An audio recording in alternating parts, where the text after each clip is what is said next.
Allez, on démarre. Messieurs, chers conseillers, bonsoir, ainsi que les membres du public. Pour ce conseil exceptionnel, puisque le prochain conseil est au mois de novembre, mais qu'il était nécessaire qu'on puisse se voir un peu avant pour un sujet. On en a rajouté deux ensuite.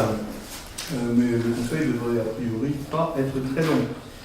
Le quorum est atteint, la séance est donc ouverte. Avant de désigner le secrétaire de séance, comme d'habitude, la question des pouvoirs, il y en a pas mal de mon côté, je ne sais pas s'il y en a du vôtre, je vais les résumer.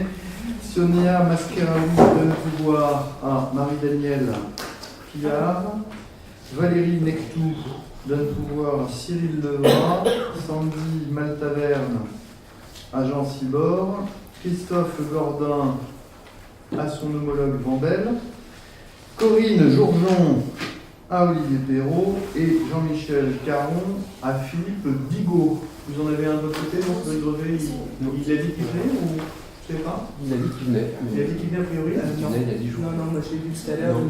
Il a des problèmes également. Ah d'accord, ok. Bon, Cédric ne sera pas du nôtre, mais il n'y a pas de pouvoir.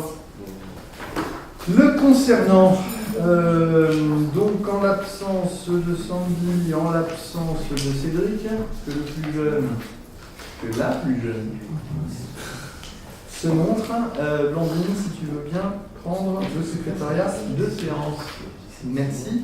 On va donc procéder à l'approbation du procès verbal de la séance précédente qui s'est déroulée le 21 septembre dernier. À propos de ce procès verbal que vous avez tous reçu, est-ce qu'il y a des remarques? Procès verbal du 21 septembre, des remarques? Pas spécialement. On va donc déjà présenter la procédure d'approbation qui est pour unanimité, sauf Christophe qui n'était pas là. Ok, merci. Je vais faire circuler. C'est une chose de choses que je t'ignorais, sinon je vais regarder à quel endroit c'est. Et tu me le fais passer ensuite.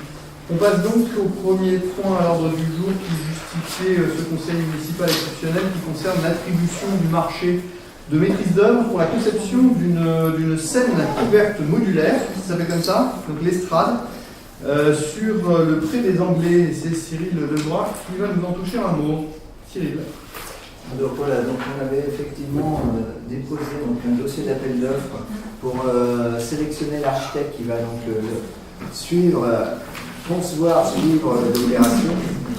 Donc on a eu deux réponses. Donc deux architectes, donc Olar Architecture et IND Architecture. Donc la mission consiste, leur mission première était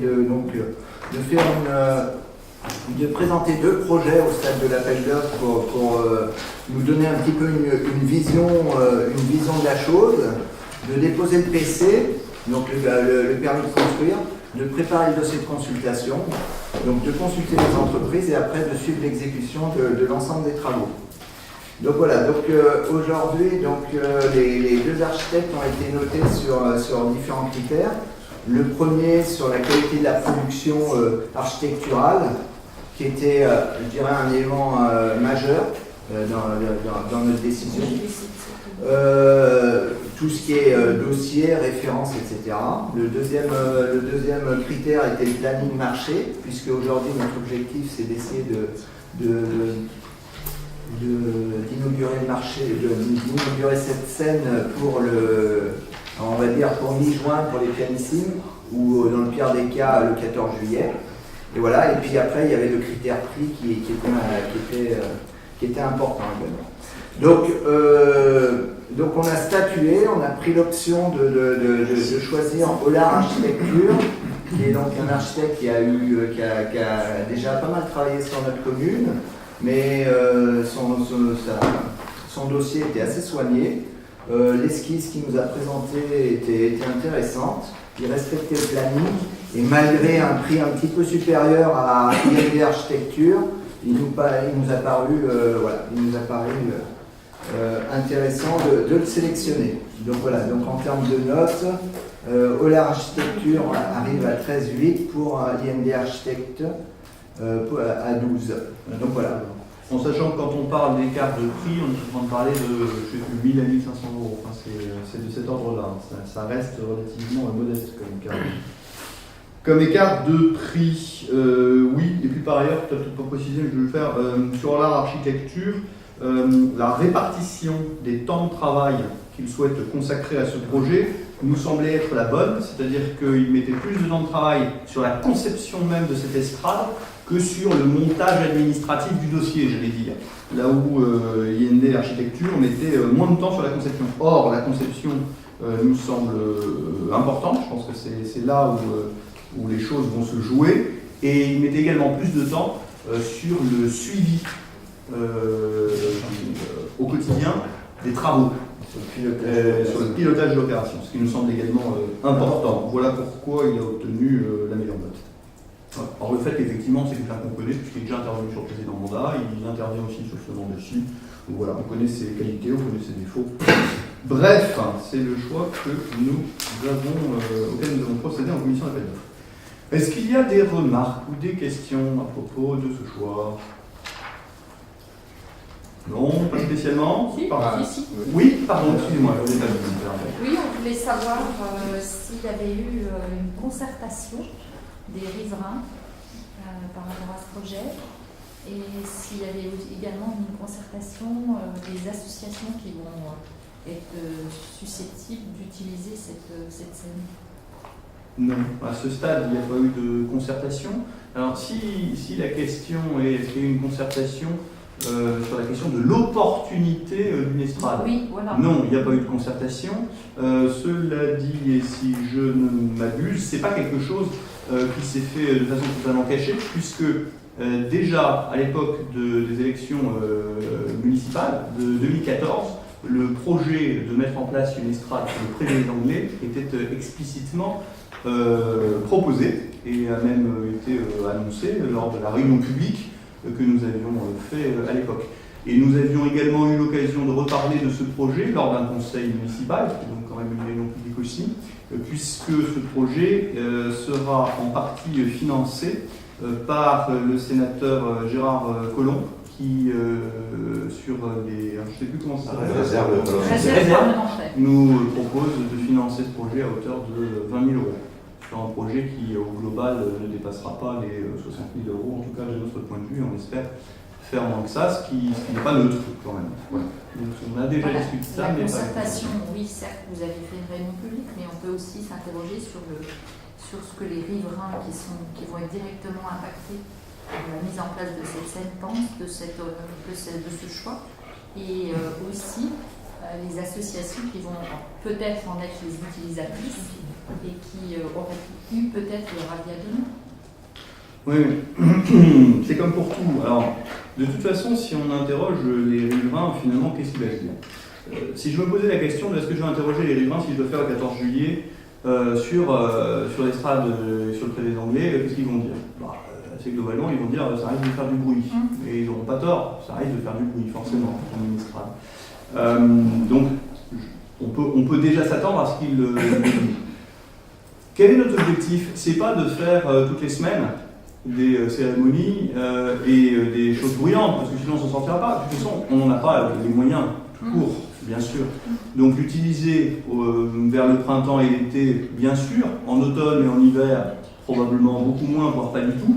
Par contre, on s'attend à ce que cette estrade, qu'on souhaiterait positionner juste au-dessus de l'endroit où il y a l'aire de jeu des enfants, qui elle-même va être totalement refondue, puisqu'on va y mettre des agrès des agrès supplémentaires qu'on a récupérés de la propriété des 4 vents. Cette estrade sera probablement utilisée beaucoup pour que les parents puissent s'y installer à l'ombre, juste au-dessus des jeux d'enfants et qu'ils puissent passer, on espère en tout cas, des moments agréables. Elle sera probablement beaucoup plus utilisée pour cela qu'elle ne sera utilisée par les associations. Les idées qu'on a jusqu'ici, si vous voulez, c'est les pianissines, bien sûr, le 14 juillet, évidemment, des petites pièces de théâtre, pourquoi pas, et puis peut-être la fête de la musique ou quelques concerts. Mais globalement, ça ne va pas non plus couvrir 50 événements dans l'année. Si on en a 5 à 10. C'est une question à se poser quand même. Oui, mais je pense qu'il faudra... Il y a une proximité quand même des bâtiments de Pâques. Il faudra qu'on soit raisonnable, évidemment, dans l'utilisation. Puis vous savez, il y a aussi les commerçants sur lesquels on peut se poser des questions, parce que le fait de pouvoir créer des événements dans ce lieu-là, moi, j'ai le sentiment que ça a plutôt tendance à augmenter la fréquentation et de la brasserie et éventuellement des commerçants qui sont à côté, parce que comme on est sur place, eh bien, on en profite pour aller prendre une boisson à tel endroit, un sandwich à tel autre. On a bien vu d'ailleurs que pour le 14 juillet, depuis qu'on l'a mis là-bas, les commerçants ne se sont pas plaints du tout, parce qu'au contraire, ils ont vu leur chiffre d'affaires remonter au moment où on le faisait, alors que nous-mêmes, pourtant, sur place, on fait de la restauration. Donc en fait, tout le monde tire son épingle du jeu. Voilà. Donc on y sera attentif, et on est très attentif évidemment à ce que ce ne soit pas la fiesta toutes les semaines et tous les week-ends entre le mois de mai et puis la fin septembre. Voilà. Bien, il y a d'autres remarques, oui? Tout à fait. Un des problèmes qu'il y avait à l'organisation des pianissimes aux hôtels, c'est que lorsque les classes y sont emmenées, c'est super de pouvoir proposer de la musique aux enfants, eh bien, en tant que spectateurs, ils sont assis en plein soleil, en plein cagnard. Pas toujours avec de l'eau, par ailleurs, mais surtout, ils sont donc exposés aux méfaits du soleil. Ce qui n'est pas terrible du tout pour les enfants d'être exposés comme ça au soleil. Je ne vais pas vous faire tout un discours sur les cancers de la peau, les mélanomes et autres diagnostics que ça peut entraîner, mais c'est un vrai problème de santé publique et pour y être concerné directement et pour me battre avec mes enfants à longueur d'été à ce sujet, je suis assez sensible au fait que les spectateurs qui viendront assister à ces spectacles soient dans un espace ombragé. Et du coup, je me demandais quels aménagements vous avez prévus pour que les gens qui assisteront à ces spectacles puissent les suivre dans de bonnes conditions, notamment vis-à-vis de l'exposition au soleil. C'est une très bonne question. Alors, l'été a été particulièrement chaud cette année. Donc, côté pianissime, cela dit, il y avait quand même eu des consignes, me semble-t-il, pour qu'ils mettent casquette et qu'ils apportent une bouteille d'eau, puisque les propres enfants sont passés dans le circuit et que je me souviens que c'est ce qu'on leur a remis. Je pense qu'effectivement, il va falloir qu'on fasse gaffe à ça. C'est quelque chose auquel on n'a pas été nécessairement très très attentif ces derniers mois et ces dernières années. Mais je pense que de toute façon, si on aménage des choses, je ne suis pas certain qu'on le fasse de fait en fixe. On fera peut-être plutôt des choses en mode mobile. Alors, je ne sais pas s'il faudra prévoir, tu en avais d'ailleurs parlé, je crois, à un moment donné, de positionner des trous dans lesquels on pourrait mettre des parasols enloués et puis pouvoir les positionner. De toute façon, dans les événements qu'on organiserait, que ce soit les 14 juillet, que ce soit les pianissimes, oui, j'imagine que c'est plutôt souvent des événements en soirée, mais quoique, pour les pianistes, la question peut se poser. Les concerts pédagogiques, c'était un après-midi quand c'était là-haut, effectivement. les concerts pédagogiques, il y en a un à 11h et l'autre à 15h en général. Ouais. On a vu des enfants avec, sur les photos avec des parapluies pour se protéger du soleil. C'est rien. Oui, mais enfin, il y a aussi quelque chose d'autre. Quand on fait les sorties vélo, pour l'avoir fait un certain nombre de fois aussi, on met pas de parasol sur les vélos pour aller faire du vélo pendant 4 heures en plein cagnard. C'est un vrai problème. Oui, mais c'est un équipement en fixe. C'est une question qu'il faut Tu peux mettre une réfléchir. casquette. Mais après, je ne sais pas comment est-ce qu'on va pouvoir arborer le prêt tel qu'il est là. On ne va pas l'arborer plus qu'il est là. Si les personnes viennent se positionner et viennent suivre un spectacle à cet endroit-là, si c'est des adultes, ils s'équiperont, mais peut-être que quand on va assister à tout le spectacle, quel qu'il soit en plein air en France, lorsque c'est dans des espaces qui sont dégagés, on ne propose pas systématiquement une protection au soleil et tout ça. Donc on ne va pas aller, enfin, j'imagine pas aller planter, et l'idée de l'avoir mise dans ce sens-là, cette scène, c'était pour profiter à la fois du parvis et à la fois profiter de l'effet des gradins. Si on commence à aller planter dans le gradin et si on commence à aller planter sur le parvis, ça va être juste pas possible. Donc il faudra effectivement que les personnes qui viennent assister à ces manifestations le fassent en protégé et les enfants, crème et de crème, comme quand on fait effectivement, quand on se déplace, tous, tout à chacun avec ses enfants quand on va crémer. Et qu'on sensibilise les associations qui seront en charge d'organiser effectivement ce type d'événement-là sur ce sujet-là. Mais moi je dirais que le plus gros problème, c'est pas le soleil, c'est la pluie. Et si on doit faire quelque chose, c'est essentiellement contre la pluie plutôt que contre le soleil. Jusqu'à présent, tous les événements qui sont passés à Saint-Germain ont souvent risqué la pluie.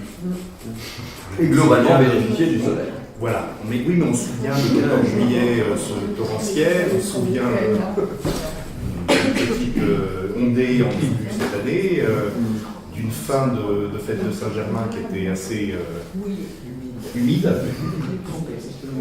Mais dans une réussite. Non, tu peux pas tout prévoir, mais par contre, c'est sûr que tu peux sensibiliser à chaque fois l'organisateur de l'événement sur la prise en compte de météo. Que ce soit pluie et que ce soit soleil. Donc ça, oui, il faudra qu'on y soit attentif, d'évidence. Après, de là à mettre un équipement spécifique pour ça, je pense que ça risque d'être un peu compliqué. c'est pas exact. D'autres remarques, d'autres réactions? Oui, même tout le temps. Oui, l'emplacement où se situe la scène nécessitera probablement d'enlever au moins 2 voire 3 arbustes, peut-être même un arbre, parce que je pense qu'il est juste en face de la scène. Je voulais savoir ce que vous avez projeté par rapport à ces végétaux, si vous allez les replanter, si vous avez prévu simplement de les détruire ou si vous allez essayer de les récupérer pour les mettre un petit peu plus loin. Je crois que c'est un peu prématuré. On va d'abord travailler sur le projet de scène. C'est ce que j'allais dire. Parce que justement, s'il nous faut un maître d'œuvre et un architecte qui réfléchissent un peu à la question du positionnement de la scène, il y a même aussi d'autres questions qui vont se poser. Est-ce que la scène doit être au niveau de l'étage, du parvis? Est-ce qu'elle doit être plutôt au-dessus pour qu'on puisse mieux voir les choses? Est-ce qu'elle doit positionner un peu à droite, un peu à gauche? On n'est pas encore rentré dans ces considérations-là. Il y a un petit sujet éclairage aussi qu'il va falloir qu'on regarde.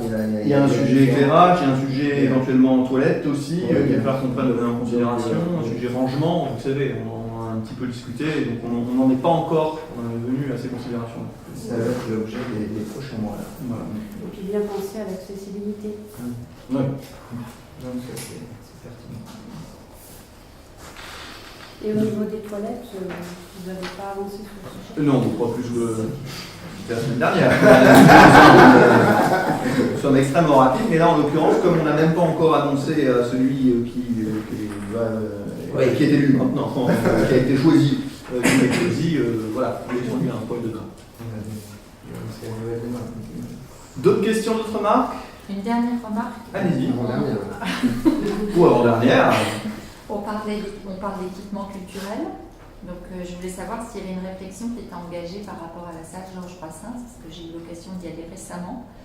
J'ai vu des dégradations sur les sièges, des lumières qui sont pas qui semblent donner des signes de faiblesse. Donc, je pense qu'une réflexion globale est toujours intéressante quand on se lance dans un équipement culturel. Quand je te dis qu'on est mal installé sur ces sièges, qu'ils ont troué, ils ont... Ouais. Non, vous avez parfaitement raison. Je ne sais pas ce qui s'est passé, mais le premier rang a été dévasté. Oui, Qu'est-ce qui s'est passé? Je ne sais pas, mais j'étais assise juste derrière et j'ai vu qu'ils étaient les sièges, la mousse est complètement... J'ai vu ça dimanche là, pendant la présentation de théâtre et le premier rang il est absolument dévasté. Il y avait des petits trous et puis les enfants. Oui, j'imagine que les enfants ont un peu leur part. Ils ont dû les agrandir. Voilà, ils ont carrément mangé de la mousse alors. Mais plus sérieusement, je crois que même en termes d'éclairage, je pense que Oui, que toutes les marches sont bien éclairées.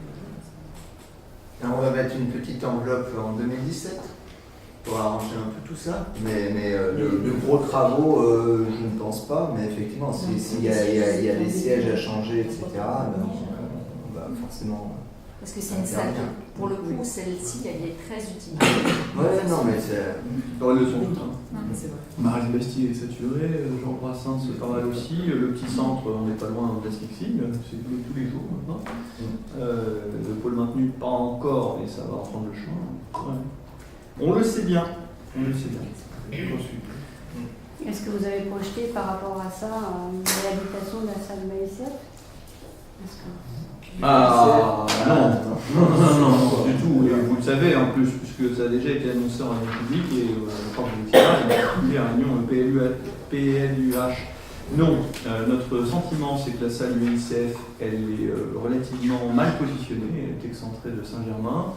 Vous aviez vous-même d'ailleurs dans le précédent mandat à une époque envisagé d'y mettre les services techniques, puis il a discuté, je crois, peut-être d'une salle de spectacle, me semble-t-il. On pense qu'elle est totalement excentrée et que le fait de refonder en réalité une salle qui serait là-bas en plus, ça pose des problèmes compte tenu du centre du parking, il n'y a absolument pas de place pour le faire.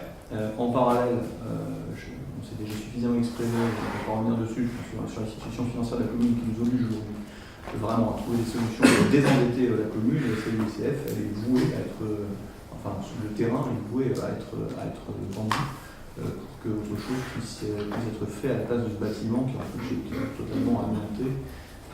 Voilà, donc non, il n'y a aucune intention de faire quoi que ce soit sur ce terrain, en tout cas pour la commune. Mais on a des débats entre nous aujourd'hui, parce qu'effectivement, compte tenu de la saturation aujourd'hui des salles de Saint-Germain, compte tenu de l'augmentation inévitable, même si elle sera progressive, je le ressouligne, de la population saint-germinoise, aujourd'hui on a des équipements qui sont saturés, quoi. On ne sait pas trop comment faire pour essayer d'arriver à trouver un lieu, un endroit où on puisse éventuellement créer autre chose. Alors tous ces sujets-là se cognent, hein, parce que la population augmentant, il nous faut plus de classes. Dans les bâtiments que nous avons aujourd'hui à l'école, on n'a plus de place.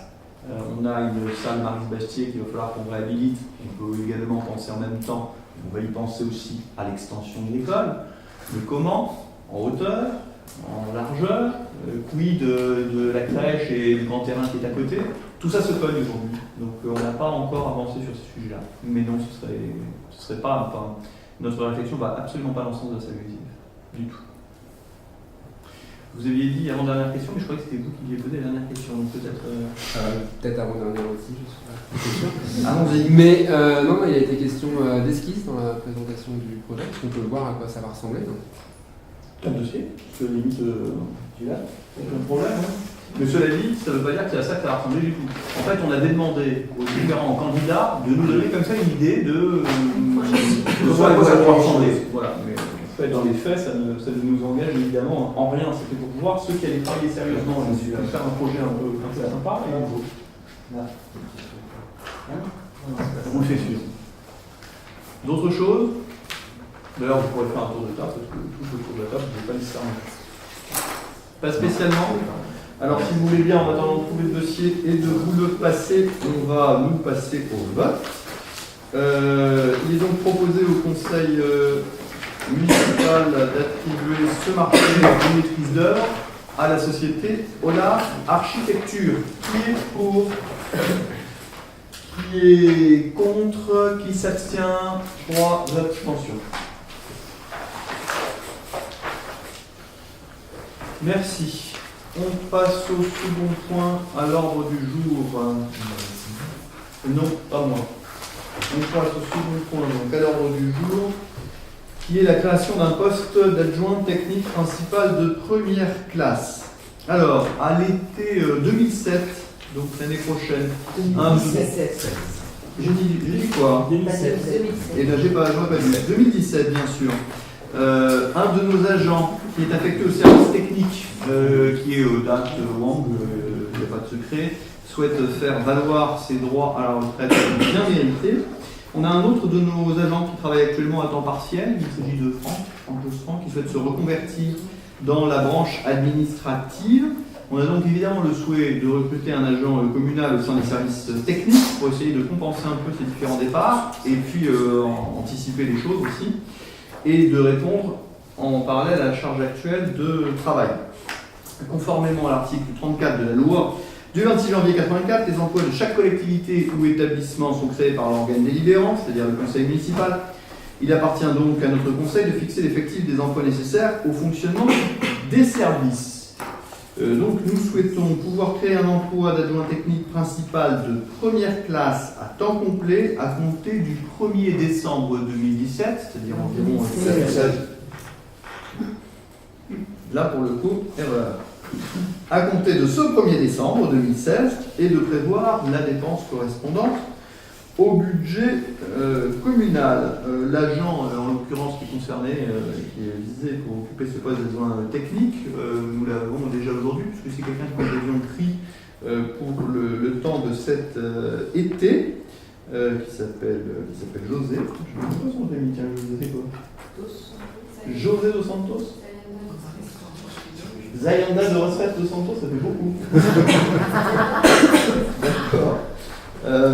Et donc, il est là depuis quelques mois avec nous, José, il s'entend parfaitement bien avec l'équipe, c'est un vrai bonheur. Donc, il travaille extrêmement bien, grâce à lui et à notre équipe de service technique.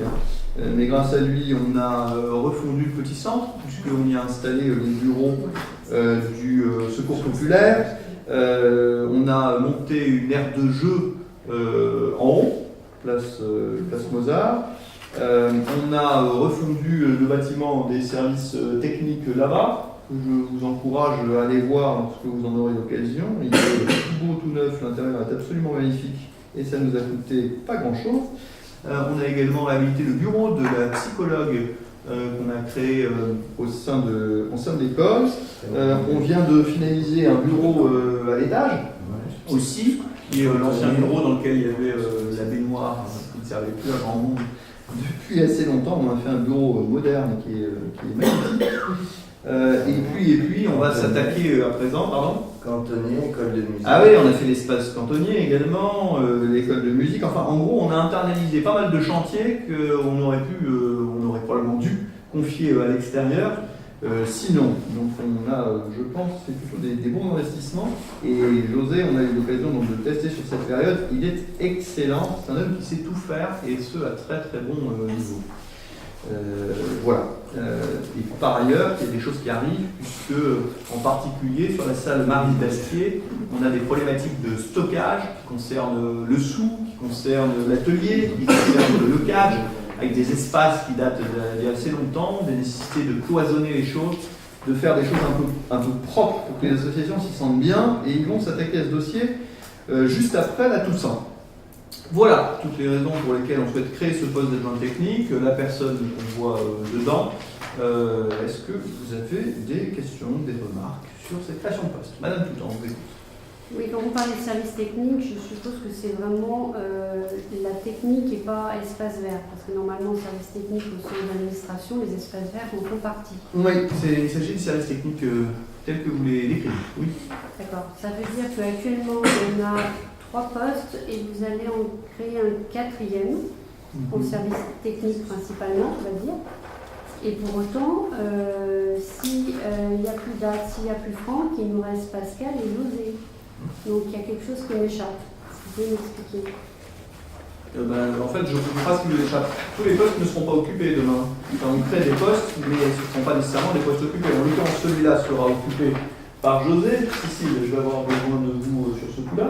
Au moment où Date va partir à la retraite, en fait, on va faire une suppression de poste. D'accord. Il a quel poste actuellement alors? Il a un poste d'adjoint technique principal de 2e classe. D'accord. Et au moment où Franck, s'il réussit son examen, etc., et qu'il se reconvertit dans la branche administrative, il y aura aussi un remplacement en qualité d'adjoint administratif. D'accord. Et du coup, il faudra aussi supprimer ce poste-là. Et qui est donc le cas? Adjoint technique principal de 1re classe. D'accord. Mais tant que ces postes sont occupés, pour embaucher quelqu'un sur un même poste, il faut créer le poste. C'est comme ça. D'accord. Oui, mais justement, je comprends le système des chaises, comment ça se passe. Voilà, c'est pour ça qu'on l'explique, parce que moi j'aurais été incapable de vous l'expliquer, je n'y comprends pas grand-chose non plus. J'ai compris le principe général, je vais laisser Cécile s'exprimer sur le sujet. Elle est bien plus à même que moi de le faire. D'autres questions ou remarques sur cette création de poste? Pas spécialement, on va donc passer au vote. Je vous propose de créer un emploi d'adjoint technique principal de 1re classe à temps complet à compter du 1er décembre 2016 et de prévoir la dépense correspondante du budget communal. Qui est pour? C'est l'unanimité. Je vous remercie. On arrive déjà au dernier point de notre ordre du jour, donc interruption de séance traditionnelle pour donner la parole à ce nombreux public devant nous. Si vous avez des choses à nous demander ou à nous dire, pas spécialement à ma gauche, au milieu pas tellement non plus. Peut-être à votre droite. Allez, allez-y. Je ne sais pas si j'ai le droit de dire ça. Entre vous, vous entendez, moi j'avoue, je n'entends pas très bien. Est-ce que je suis. Ça y est, là, Ah, on parle pas assez fort. Voilà. Mais peut-être que c'est normal que vous entendiez et que nous, on entende ce qu'on peut, je ne sais pas. Ah, je sais ça pas. fait partie du. Non, vous pouvez vous avancer. Oui, bien sûr. J'étais en train de me dire justement que l'enregistrement allait pas être très bon cette fois-ci parce que effectivement il y a des gens qui parlent très bas aujourd'hui. Oui, voilà. Moi j'ai qu'au début, vous étiez en cercle fermé, donc moi j'étais plus revenue parce que vous entendiez, ce qui est logique, c'est normal. On va faire attention à parler plus fort. Merci, D'accord? Sinon, je vous encourage à écouter l'enregistrement qui sera mis dans la nuit sur Internet. Et puis, n'hésitez pas à vous rapprocher d'un rang. Vous êtes bien loin, je ne vous vois pas. Ok. D'autres remarques ou questions? On reprend notre séance. Pas spécialement. Allez, on reprend notre séance. Pour le dernier sujet à l'ordre du jour, il concerne le syndicat du lycée Rosa Parks qui souhaite une modification des statuts. Alors, le syndicat du lycée Rosa Parks, il a été fait donc entre plusieurs communes, dont la nôtre, pour pouvoir gérer l'usage par différentes communes, l'usage du gymnase. Oui, l'usage du gymnase, bien. Dans ce syndicat du lycée Rosa Parks, donc auquel nous appartenons, il y a nécessité, évidemment, d'avoir des financements, tant pour ce qu'on appelle le budget de fonctionnement, que pour ce qui concerne la section d'investissement. Que ce soit pour la section de fonctionnement ou la section d'investissement, il y a évidemment des critères de calcul des différentes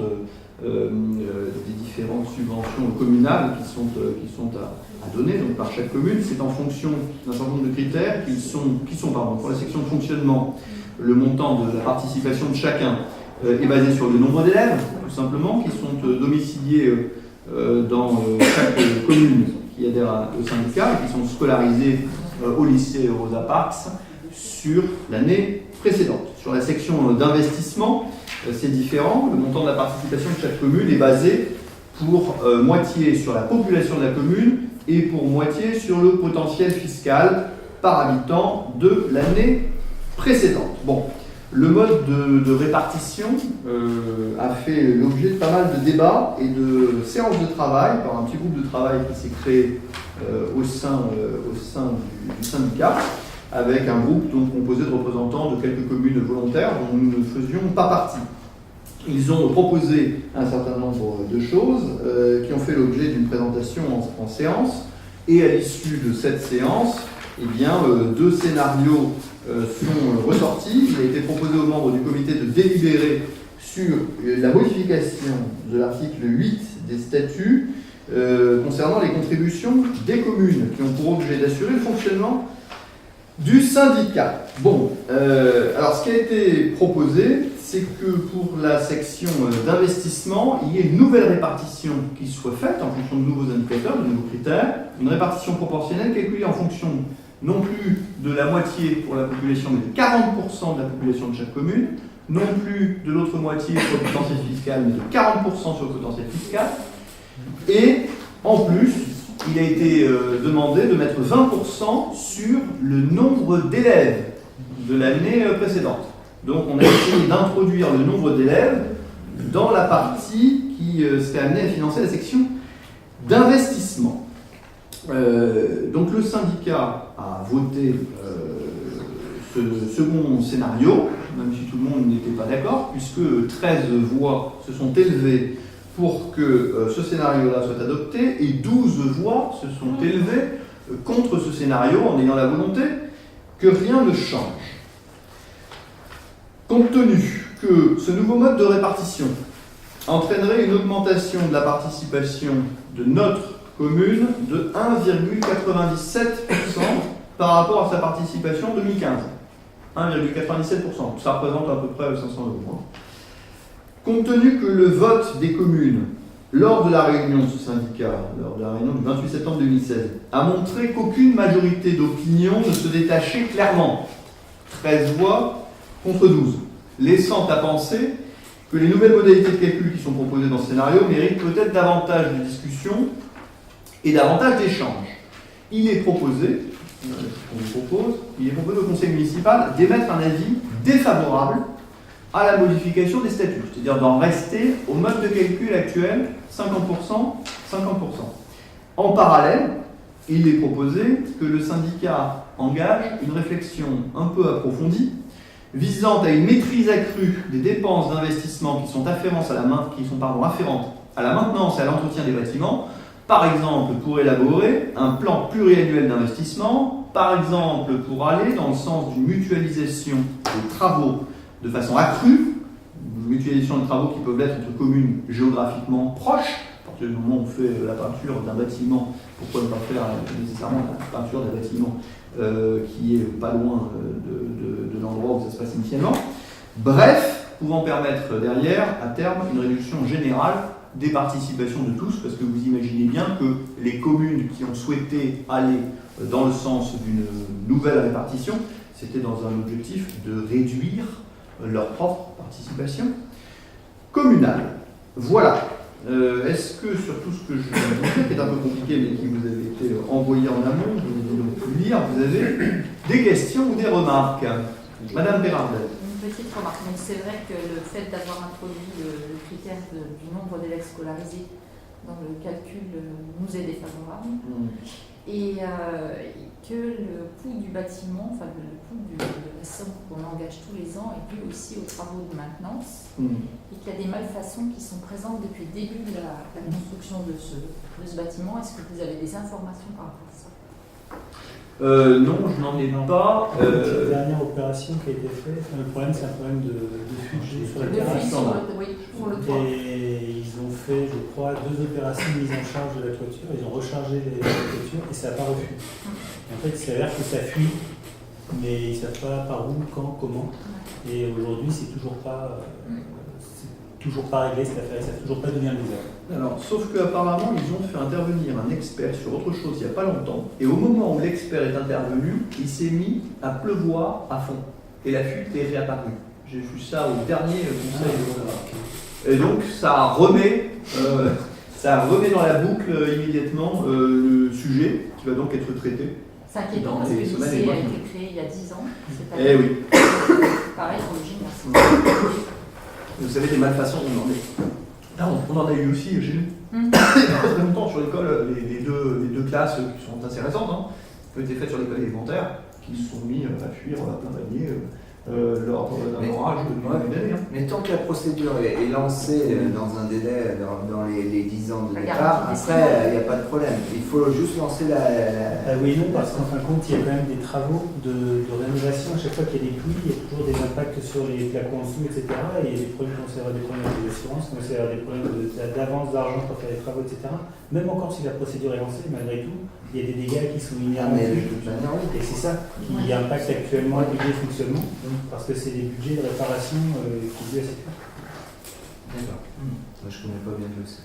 Moi, j'ai une petite question-remarque à ce niveau-là. C'est que, si je ne m'abuse, la contribution qu'on donne au lycée Rosa Parks, enfin pour le gymnase, ça concerne l'utilisation en temps scolaire. C'est ça. Or, cette salle, elle est utilisée à moitié, je dirais, ou peut-être un tiers pour le temps hors scolaire.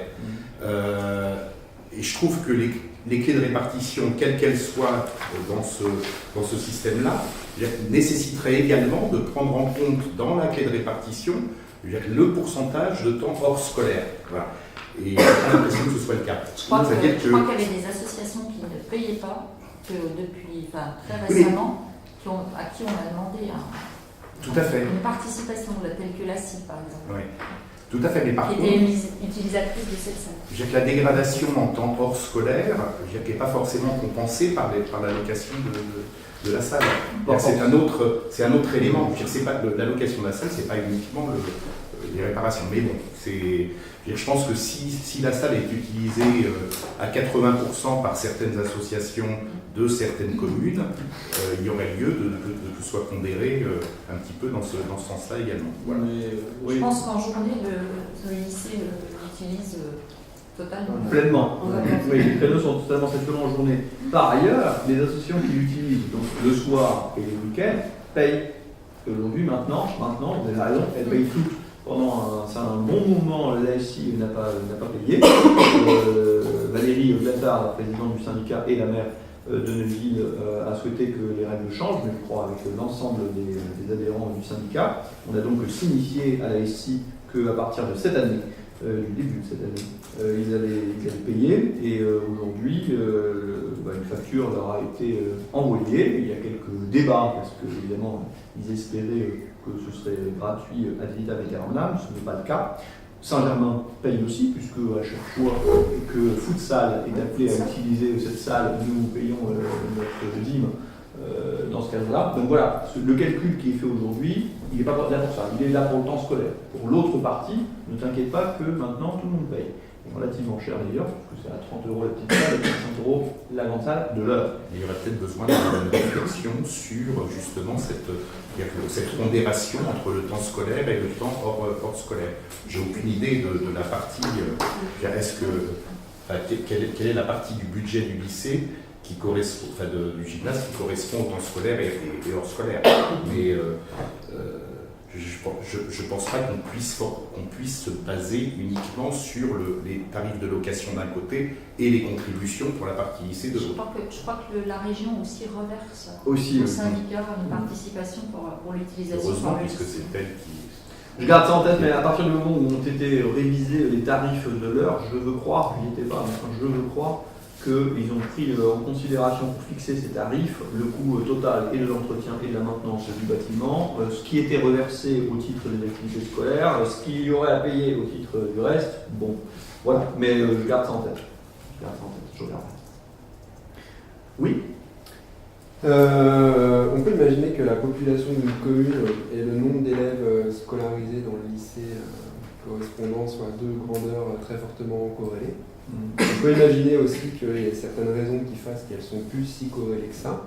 Et du coup, j'imagine que si le second mode de calcul a été introduit, c'est parce que certaines communes ont pensé que leur nombre d'élèves scolarisés était plus corrélé, proportionnel à leur population.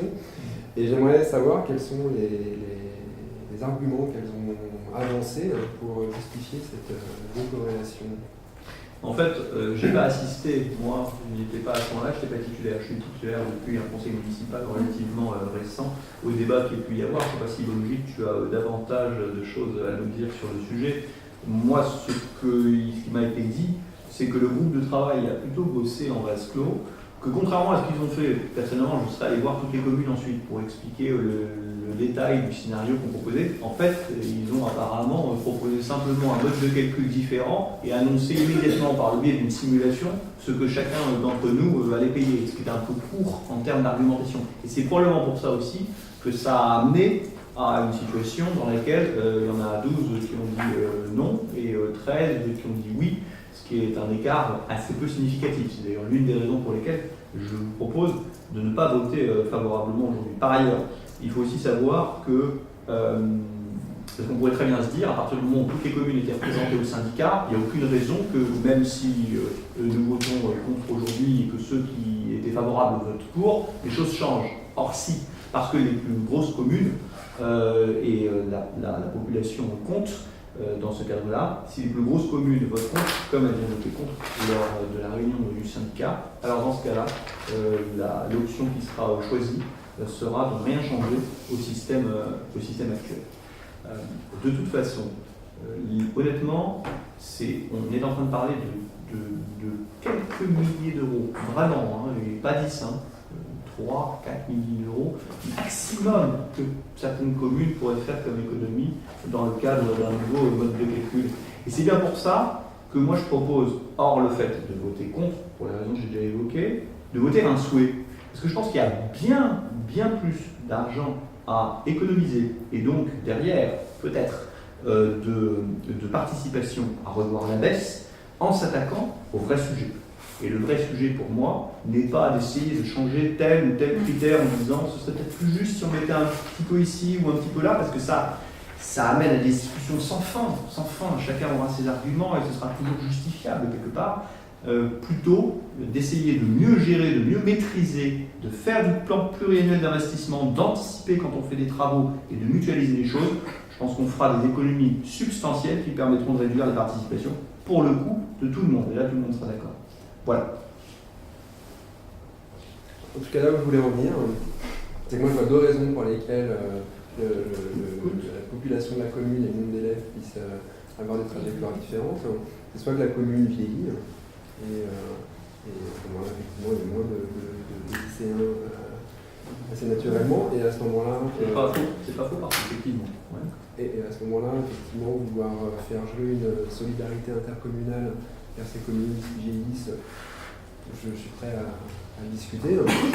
Soit la commune ne vieillit pas particulièrement, mais les lycéens ne vont plus dans le lycée public, mais vont au contraire dans le lycée privé.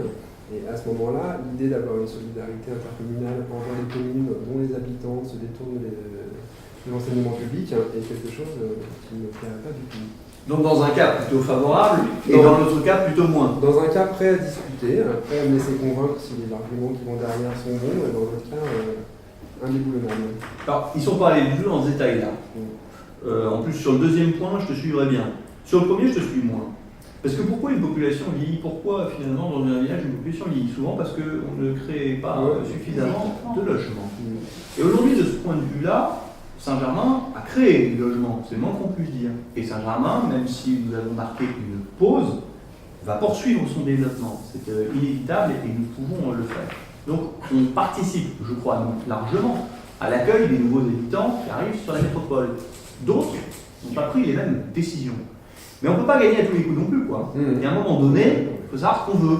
Donc, les villages dont la population vieillit aujourd'hui, c'est aussi beaucoup justement à cause du fait qu'ils ne participent pas collectivement avec les autres à la création de logements. Donc, tu ne peux pas demander la solidarité des uns d'un côté et puis en même temps de l'autre côté dire non, j'y vais pas. Hein. Voilà, donc c'est un peu, mais c'est très complexe comme sujet. Mais ils ne sont pas allés dans ce détail là, je peux te le dire. Note qu'il va quand même avoir, il va y avoir quelque chose qui va quand même se passer. Alors, je ne sais pas si c'est la prochaine rentrée ou la rentrée d'après. C'est qu'il y a quand même 15 cieux normalement qui devraient à un moment ou à un autre rejoindre Rosa Parks. La rentrée prochaine. La carte scolaire. Ouais. La carte mais scolaire. je sais pas, tout n'ira, comme il y a ceux qui ont déjà commencé, qui ont leur scolarité d'engagée dans les lycées où ils sont, ils continueront. Ceux qui vont rentrer, il va y avoir probablement des effets de fratrie-osserie. Dans certains cas, je pense que 100% de l'effectif de 15 cieux n'ira pas dans le lycée. Et heureusement, parce que sinon ça veut dire qu'il va y avoir un gros problème quand même à la fois sur le lycée et sur le collège. Donc, il y a des projections pour le collège d'effectifs à 800 élèves, hein. C'est énorme. Alors, il y a des idées de remodification de la carte scolaire pour redétourner d'autres communes qui sont plus vers, ils sont plus vers Lyon.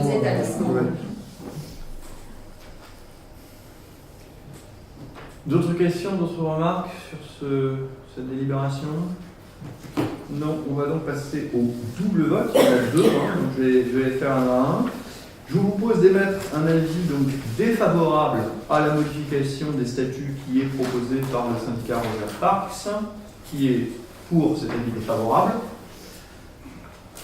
C'est unanime, je vous remercie. Et je vous propose également qu'on émette un souhait. Le souhait, c'est que le syndicat engage une réflexion approfondie visant à une maîtrise accrue des dépenses d'investissement qui sont afférentes à la maintenance et à l'entretien des bâtiments.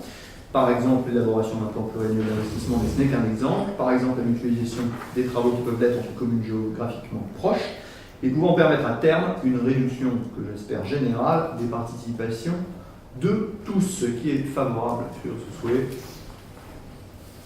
C'est unanime. Pareillement, je vous remercie. On arrive à la fin de ce conseil municipal exceptionnel. Le prochain conseil municipal aura lieu le 23 novembre prochain à 19h30. Il y aura un ordre du jour sans doute plus fourni. Je déclare donc la séance levée. Je vous souhaite à tous d'excellentes vacances de la Toussaint.